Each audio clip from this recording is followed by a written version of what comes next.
It's 6 o'clock. I call this meeting to order. Please join me in the pledge of allegiance. I pledge allegiance to the flag of the United States of America and to the republic for which it stands, one nation, under God, indivisible, with liberty and justice for all.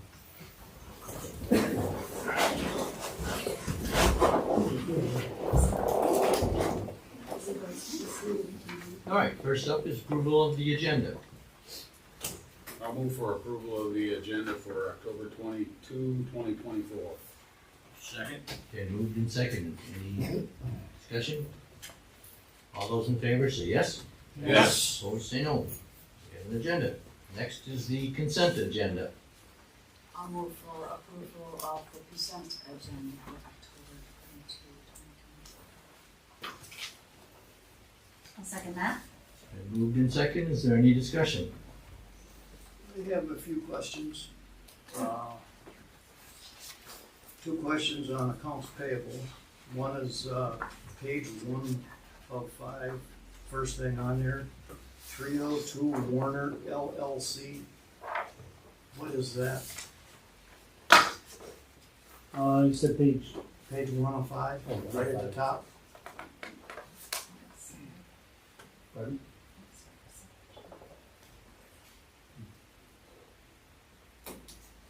Okay.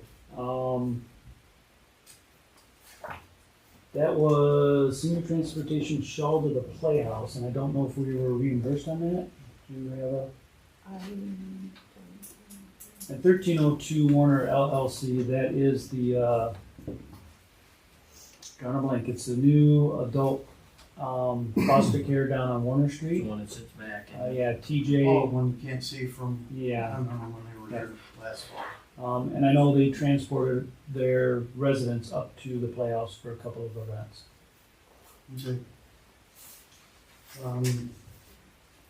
The other one is page 5 of 5, White Lake Eagles for 5583 for the backflow valve. Is this from the first time they had the problem or the second time they had the problem?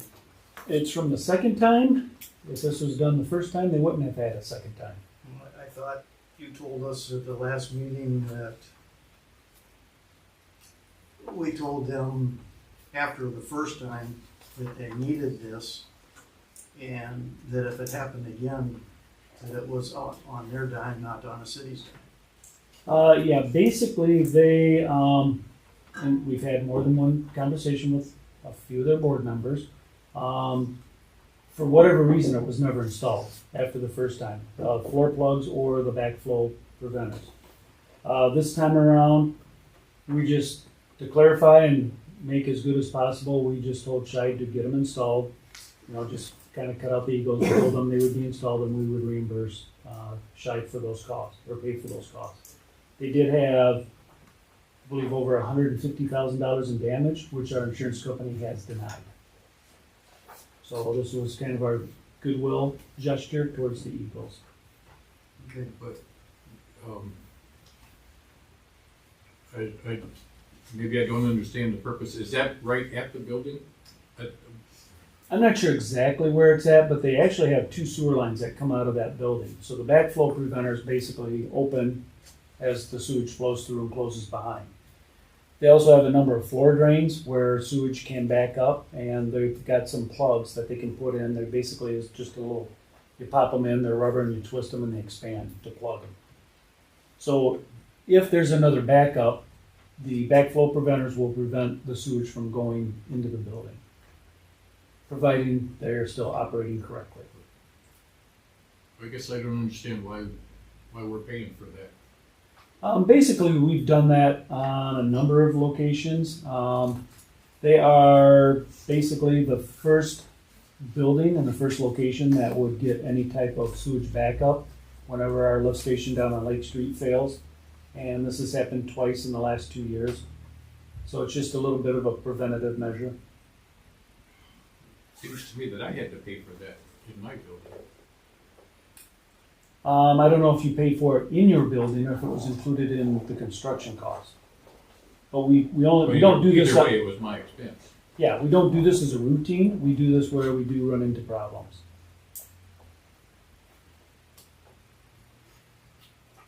I have one other thing that isn't in the accounts payable.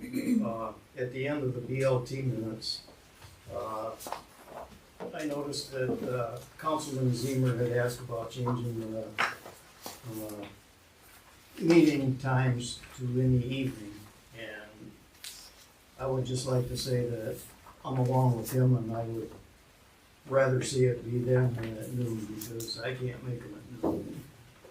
There's a lot of them that I would like to have come to, but I can't, some of us still work. So, noon is not a time for most people to come and make a public comment. And I would just question, I mean, maybe it being at noon is why only 6 out of 11 members were able to make it to the meeting. No, attendance is normally pretty good, and we've not seen that that's been a problem with the board members meeting at noon. Most of them prefer it, because most of them do work and would prefer to get away during their lunch hour, versus in the evening. We did try it for a year, so that was 4 meetings. I don't think attendance increased by 1 person. Planning commission meets in the evening, and as Jeff and Steve know, hardly anybody shows up. So, But then it should be filmed, my opinion, so that people can see what's going on and the arguments that are made and so on.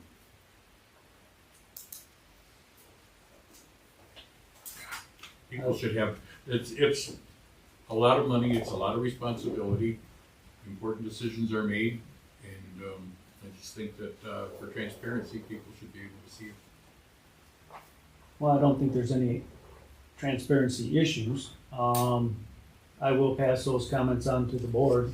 Obviously, they heard your comments, and I will pass that on to the board as well. That's all I have.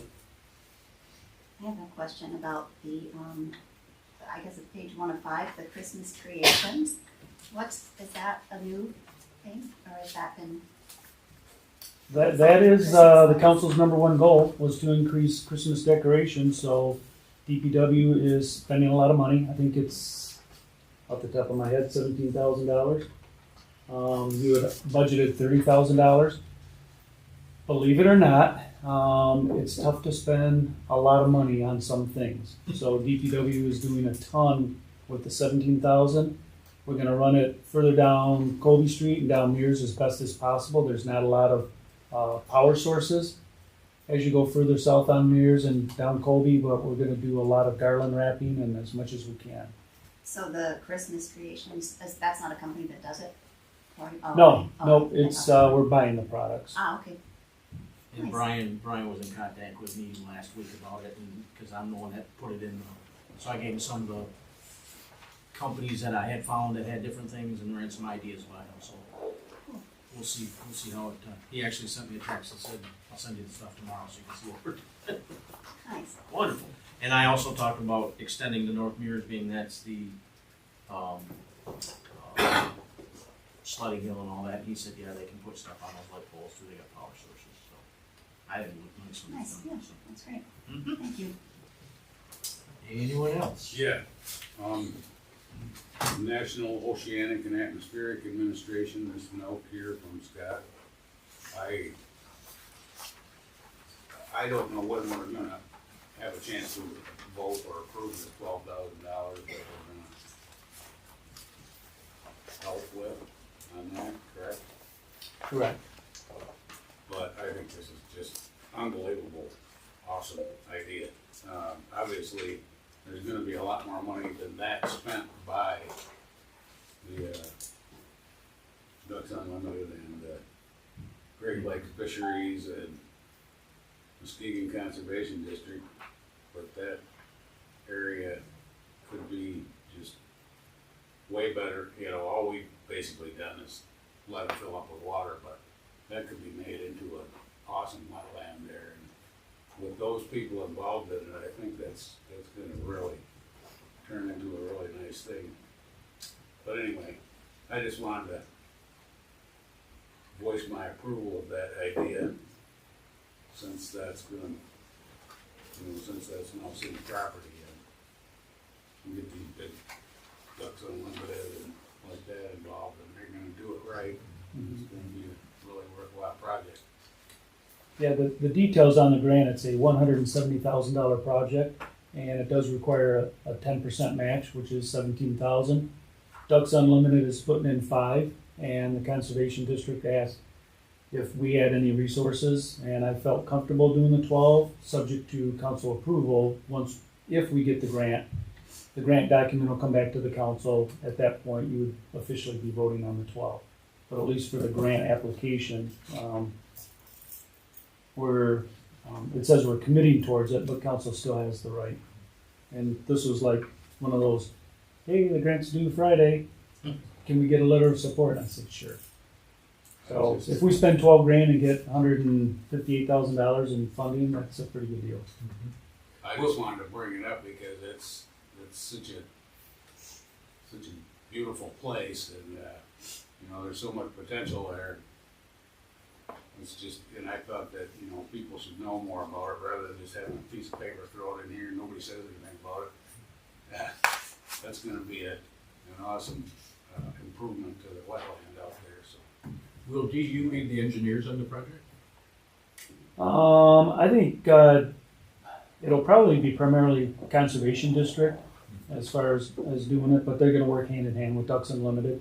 Yeah, because they've done so many projects that they're probably the best environmental engineers in the country. Yeah, I was kind of amazed when we purchased the Bishop and the Heckma property, how huge of an organization Ducks Unlimited is with their resources and their expertise. I always thought it was just a decal on the back of my brother-in-law's van. I knew it was a lot more than that, but once you got involved with them, it was very amazing what they can offer. Their biggest contributor has committed to $100 million this year. Wow. They've done that couple has done $100 million in the past, but they've committed $100 million, not for here, unfortunately. All right. You done, Steve? Yep. Anyone else? All right, all those in favor of the consent agenda say yes. Yes. Opposed say no. We have a consent agenda. Next is message from the mayor, city council, city manager. City manager. The only update is that bids are out for the repairs for the Zeller dip. We anticipate bids will be open the 31st, if that's next Thursday, and at your next council meeting, you'll have the bids on your desk. Absent the request for a special meeting, because that puts us back another week, and right now asphalt plants are starting to wind down because I don't know, something special happens every year on November 15th, and that's when they close down. So we might ask the mayor and or 2 council members to call a special meeting just to come in and award the bid, so we have at least another week of working on that project. But we anticipate it's no more than a week's worth of work. It's the asphalt that is going to be the crucial part of that timing. That's the small part of the job, is the asphalt. what was the improvement there that's gonna stop that from happening again? Well, you put a whole lot into that sentence. We anticipate that we can seal all the joints and wrap the pipes to have a great likelihood of preventing this in the future. I won't go so far as to say it'll never happen again. Right. But the engineers are fairly confident that will be a fairly long-term. It'll probably last, or at least outlast the need to go in there and replace it anyway.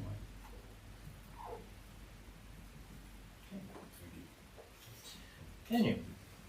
Oh, a couple quick things. We had the solid waste authority meeting last week. Can you hear?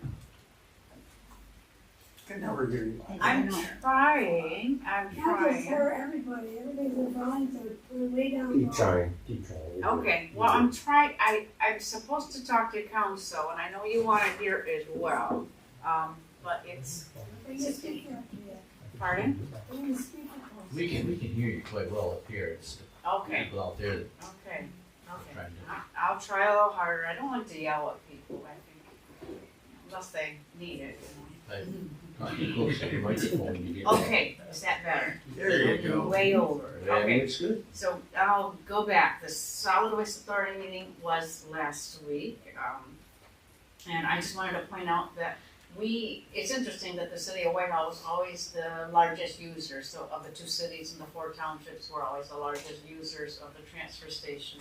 And then also most of the visits are like approximately $20 a visit. So that's another kind of an average that comes up from the information that is shared. And it's disappointing a little bit though to see that there's a whole lot more trash than there is recycling. So it just means we probably could improve in that area. A couple quick things, the stop signs, I noticed this a while back. The bright stripes on the stop signs are amazing, and I think maybe that stopped a few more people at that intersection by my house, because you can see them. I was visiting with some folks in the country club neighborhood, and they are saying that the streets are degrading fairly rapidly because of all of the trucks and construction and things. So some of them were wondering if they could figure out when a fix could come for that. And also, they mentioned that there was a contractor, or maybe contractor in the area that took off with about with money from 6 people and never did anything. So very disappointing to hear that. They're still working on that, and I think last of all, just the senior surveys, looks like the most that we're getting back is from having them in the water bill, so we'll be looking at those after November 15th. Okay, thank you. Scott, I'm just curious, where are we on the leaf truck situation, and are we still on target for pickup starting next week? Sure we are. We did negotiate with Lakeshore Leaf. We have a tentative agreement on the equipment. We're basically gonna get 2, North Muskegon's gonna get 2.5. Well, we're each gonna get 2.5. We also were able to negotiate, they have a dual axle trailer, which, Brian thought would be beneficial to the city. The contract actually went out last week. Myself and Sam Jansen, the North Muskegon city manager, signed it. We delivered it to Lakeshore Leaf, and they asked that they have till today to have their attorney review it. So, which makes sense with contractual items that you'd want your attorney to review it. So hopefully we'll hear in the morning that the attorney said it's fine and it's signed, and we start picking up the equipment. I think pretty much our entire DPW staff and the crew from North Muskegon went out last Friday, test drove everything, ran everything through. We did negotiate part of it for some new impellers, and all their spare parts that they've had. So as long as there's no hiccups on the legal side, we'll be picking up leaves on schedule. Yep. That's all. I had 2 things. One, I wanted to point out that as of yesterday, didn't look today, but as of yesterday, Keenan Marina still hadn't done anything on that property adjacent to them that the city owns. And if I'm not mistaken, we are responsible for that to the state. Is that correct? I don't believe we are, Will. We purchased property where an adjacent property owner deposited debris. Yeah. I mean, We're responsible because of the conservation. Right. We own it because the conservation easement prohibits that. We are responsible for that. Right. At least That's I my was told that, understanding, too. yeah, by Audrey Kirk from DEQ, or Eagle, Yeah. sorry. And so if we're allowing them to continue to leave their stuff there, then I suspect that we're liable to be sued by the state or somebody in the public too. Yeah, the city might have a claim back against Yeah, whoever put it there. we would. We would be responsible to whoever, the state, and then we would go back again. Right. They will be notified in the morning to start hauling all their stuff out of there. Okay. The other thing I wanted to bring up is I would like I'd like to revisit the nominations thing at the next work session. And I don't think it'll take long. The appointments, Right.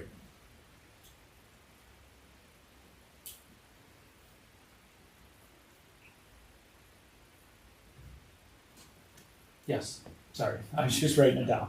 Yeah, that's it. Nothing tonight, sir. Only thing I had was the same thing on the thing we came up with on the appointments. Did we ever get a final draft of that? Or is there a final draft of that? There is, you adopted it probably a month or two ago. Okay, I didn't know if we ever, the last one I had notes all over it from when we were discussing stuff. Okay. And I didn't know if we'd ever been given an actual finalized version of Yep, we'll resend that in the morning to council. it. That's all I have. Steve? Nothing tonight. Just get out and enjoy the colors. It only happens for a week or so every year, so they're beautiful. Last night I attended the Chamber of Commerce awards dinner, and they awarded the Lady Laker Award and the L Award and the Entrepreneur of the Year Award. And so the Entrepreneur of the Year went to Kara Smith of Gnarly Heifer. The Lady Laker Award went to Dee Bringadall from Pickens. And the L Award went to John Van Loon, Amy's right-hand man.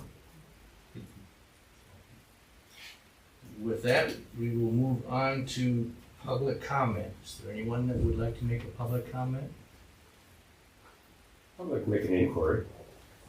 Step I up, need to give us identify your name. myself. Keith Olds, Spring Valley. Steve, you were just mentioning the NOAA project. Project? The NOAA project? Yes. News to me. Where is that It's, wetland development happening? you know where Peterson Road is? I do.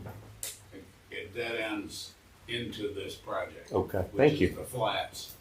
Curiosity. Right alongside the river. I hang out with the White River Steelheaders, and so Steelheaders is a pretty big organization too. Oh, yeah. Just curious to know where this was going on. Thanks. Yeah, they're gonna do fisheries, enhancement, with that, which means. Well, they Yeah, neat. which means, where the Yeah. fish can. We were, FYI for an insider, I caught my first Atlantic salmon up at the St. Mary's. Wow. But we've been in contact as the steelheaders in the meeting in Fremont with the DNR people trying to suggest the planting of Atlantic salmon in the White River. So, That would be awesome. yeah, that would be, that's like the Ducks Unlimited, the Trout Unlimited are pretty big league players. So. Thank you. Anyone else? All right, move on to old business. I don't believe we have any old business pending. So we move to new business, resolution 2435, Accutex.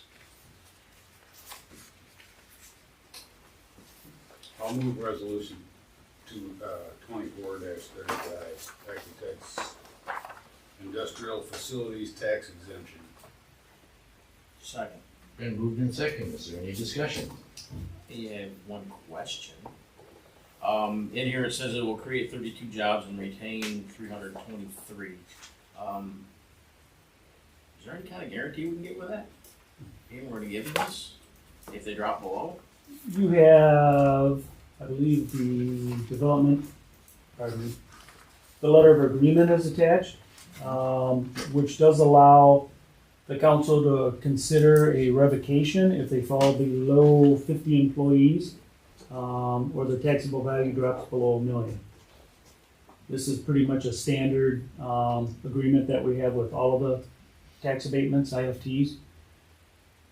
But you'd have to have a public hearing, you'd have to have them come in and basically plead their case why it shouldn't be revoked, and yours would actually be a recommendation to the state tax commission for revocation. So yeah, we've been doing this for quite a while, having a little guarantee.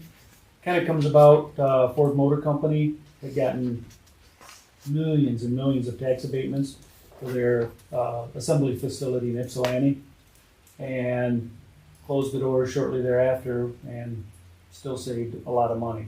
So this is pretty standard with almost every city and every charter township that awards tax abatements. But it says they would, they anticipate creating 32 jobs within 2 years. Can't we just build that right in?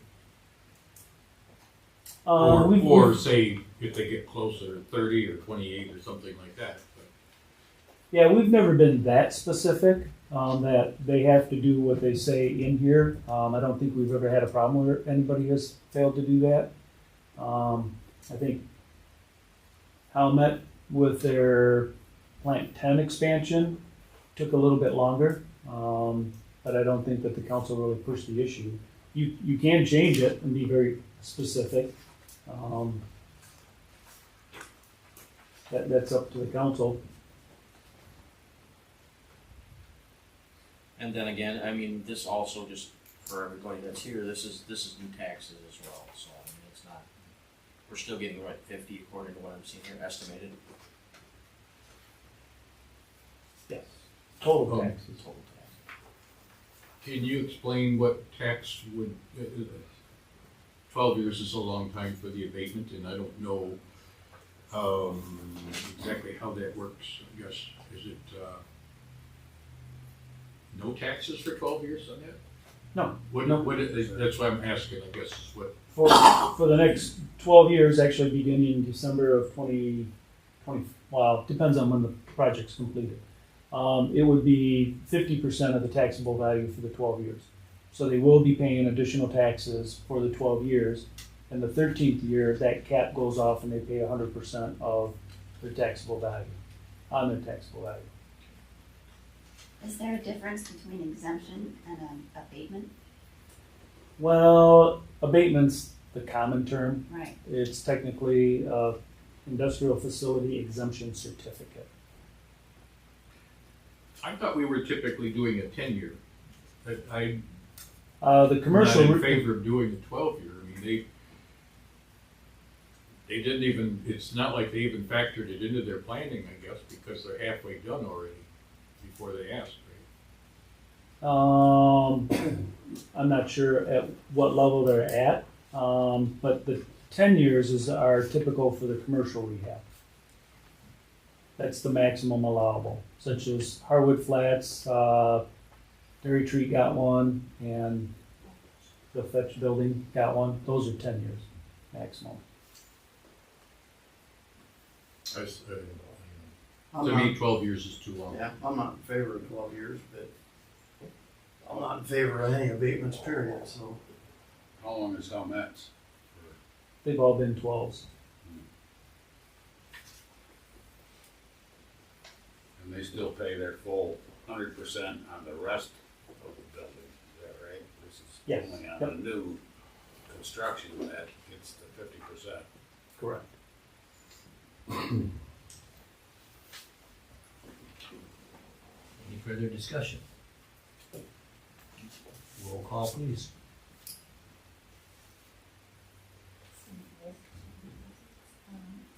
It's a resolution. I was informed wrong, sorry.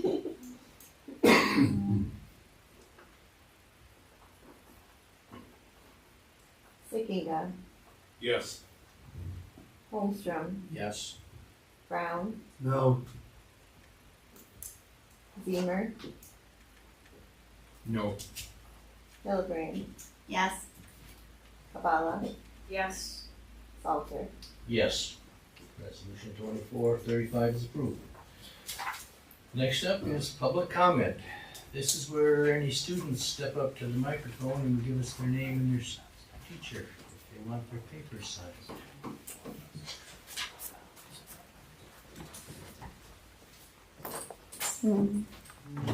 Allie Efford, Your teacher. Mr. Bunson. Thank you very much. Afterwards. Meeting's over. After. Is that it? All right. All right, does anyone else have anything they wanna say before we adjourn? You're not gonna hear from me. Just, I don't think that mic's probably I on. don't think that's turned on either, couldn't hear Oh, I her can talking hear, at all. I can hear you. Can you hear me? Yes. I don't talk very loud. I just want you to know that we had a senior center directors meeting, the other day, and nobody came from the senior board thing. And they were invited, but nobody came. So we'll have another one probably, every month, the third Monday of the month. Sure. Okay? Lillian, who was invited? I think Ruthie was invited. Ruth Billaball. Oh, Skinner. she came on the wrong day. Oh, okay. Yeah, she thought there was some confusion, and so, from our senior citizen committee volunteered to go. And she went there and it was the wrong day. And then So there's she said she would be there the next time. okay. And then there's a group of medical, what do you call it? Medicare 101. The lady came and talked to everybody, and they're meeting now at our center, the senior center, once a month. I believe it's once a month. There, if you got to make an appointment with them. So anybody's got any Medicare questions, you contact them. And Chris has got the information. Okay, thank you. Thank you. All right. Going. We're adjourned. Thank you all for coming.